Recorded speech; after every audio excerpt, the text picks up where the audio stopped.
Então, Ju, quando eu vou falar para as pessoas sobre análise do comportamento, eu digo que o analista do comportamento nada mais é do que um professor, sabe? Um professor diferenciado, no sentido de que esse tipo de professor, ele pode ensinar. Quando a gente fala de comportamento, a gente fala de tudo que a gente faz. Tudo que a gente faz, né? A gente fala do aprender na escola, né? O aprender a matemática, aprender a ler. A gente fala do aprender a falar. A gente fala do aprender a sentar numa mesa e participar de uma refeição, né? A gente fala do que, no contexto para algumas crianças é algo fácil, mas para outras nem tanto, como, por exemplo, sentar numa cadeira de um barbeiro, um cabeleireiro, para passar por um corte de cabelo. Então, tudo isso é comportamento. O analista do comportamento, ele vem para auxiliar. A gente só é auxílio novamente pelo nosso escopo de prática e de competência para olhar aquele indivíduo de acordo com o comportamento, ou seja, com o que a gente está tentando ensinar, certo? Quando a gente faz avaliações, quando a gente recebe, né, aquela orientação médica de dizer assim, olha, essa criança ela tem algumas dificuldades, talvez eu não consigo dar um diagnóstico, eu preciso do seu suporte, aí a gente faz avaliações, por exemplo, o EIROS, né, que é o ADOS, é um tipo de avaliação, tá certo? E uma avaliação comportamental, analistas do comportamento dos Estados Unidos também fazem, como o fonoaudiólogo e o terapeuta ocupacional, mas enfim, depois que a gente recebe aquela orientação de que aquela criança precisa do serviço, a nossa obrigação, certo? A nossa obrigação como analista do comportamento é reunir a equipe no sentido de dizer assim, primeiro para coletar informações, né? Coletar informações sobre aquela criança, certo? Coletar informações da família, da escola, como é que essa criança, quais são as necessidades, qual é o comportamento, enfim, conhecer aquele indivíduo em cada um desses ambientes, né? Porque como a gente sabe, comportamento também, a gente aprende no ambiente, mas não necessariamente, às vezes o indivíduo, ele consegue demonstrar aquele mesmo comportamento em ambientes diferentes. Então, essa é uma questão, o analista do comportamento, porque é uma figura tão importante e tão utilizada nesse contexto da integração da equipe, né? Talvez porque da forma como está sendo, como a intervenção está acontecendo no ambiente clínico, e a mamãe está fazendo também em casa, né, auxiliado por ela e pelo nosso papel importante também na integração da família no ensino parental, né, Ju? Mas aí, talvez, a fono não sabe daquela mesma estratégia. E aí a criança não está respondendo, não está demonstrando aquele comportamento, seja, sei lá, o comportamento de sentar, por exemplo, né, na hora de fazer uma atividade.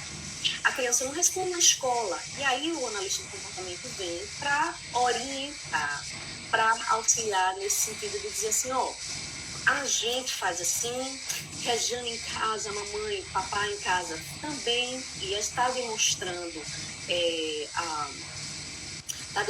um resultado. Talvez a gente venha para sugerir, a gente não vem para determinar, não é isso, a gente vem para sugerir, mas eu acho que é pela essa necessidade da questão da generalização dessa aprendizagem em diferentes ambientes, com diferentes indivíduos, né?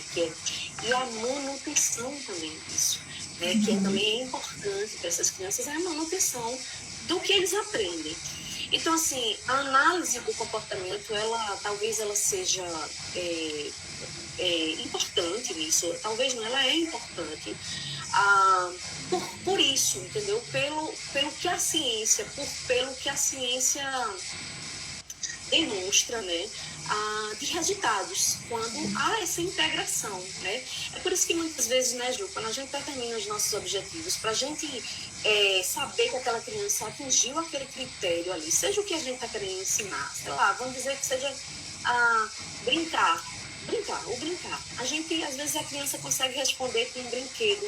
Às vezes, um carrinho. É um carrinho, mas se for um carrinho diferente, por algum motivo, né? Ou com uma pessoa diferente, a criança ela não consegue. Então, para a gente determinar que a criança atingiu aquele critério de aprendizagem, necessita dessa generalização. É por isso que a integração, né, de toda a equipe nessa generalização de aprendizagem. Eu vejo, para completar o que a Ju está trazendo, que a análise do comportamento, como nós temos as evidências de tantas horas que a criança precisa, nós estamos de segunda a segunda com a criança. Então, olha só, né, olha só a integração aí. A gente pega algumas orientações com a fono e a gente vai fazer isso todos os dias com a criança.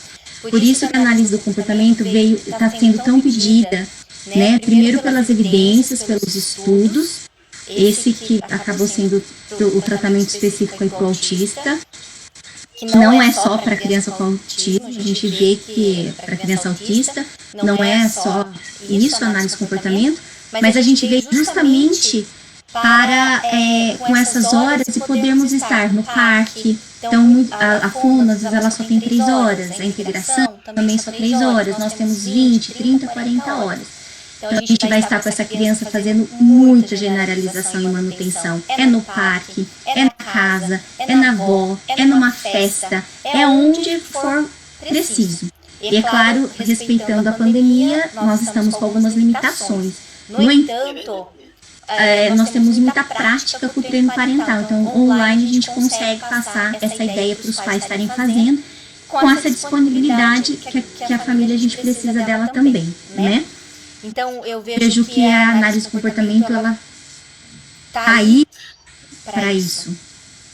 Ju, e essa fluência, né, também, a gente esqueceu de falar disso, né, que também faz parte. A gente não quer que a criança aprenda, mas a gente quer a gente espera para aquele indivíduo a fluência. Então, o que é a fluência? É a prática generalizada nos ambientes, né? E aí, vamos dizer, a fono está trabalhando com a enunciação sei lá, de uma palavra ou outra, como é que a gente pode inserir dentro do nosso contexto terapêutico, né? E a gente auxiliar nessa prática. Então, vem aí a fono nos ensinar, né? Nos demonstrar, Ju, é assim, Juliana, mamãe, é assim que a gente vai fazer a prática, ela ensinar aquilo ali. Não é que a gente vai virar o fonoaudiólogo. Não, é pontual. E aí a gente pede muito que isso seja passado para os aplicadores terapêuticos, os assistentes terapêuticos, né? Porque eles que estão ali muito tempo com a criança. Então, olha que legal, de uma vez por mês, que a gente tem feito da participação desse aplicador numa terapia junto com a fono, junto com a integração sensorial. É uma vez que vai fazer diferença na vida daquela família e daquela criança. Então, a análise do comportamento é isso também. Então, a gente está nessa, junto com vocês, junto com essa integração com todos os profissionais, também porque a nossa avaliação pega todas as áreas do desenvolvimento daquela criança, né? As avaliações que fazemos para criança com autismo em específico, se vocês pesquisarem, vocês vão ver que tem de A a Z dentro de tudo. É do comportamento verbal, é das questões sensoriais, mas não é focado na área de ninguém. É que a gente tem que ter esse olhar justamente para manter, para generalizar, para entender aquela criança e saber qual a dificuldade e integrar junto com vocês, junto com a equipe.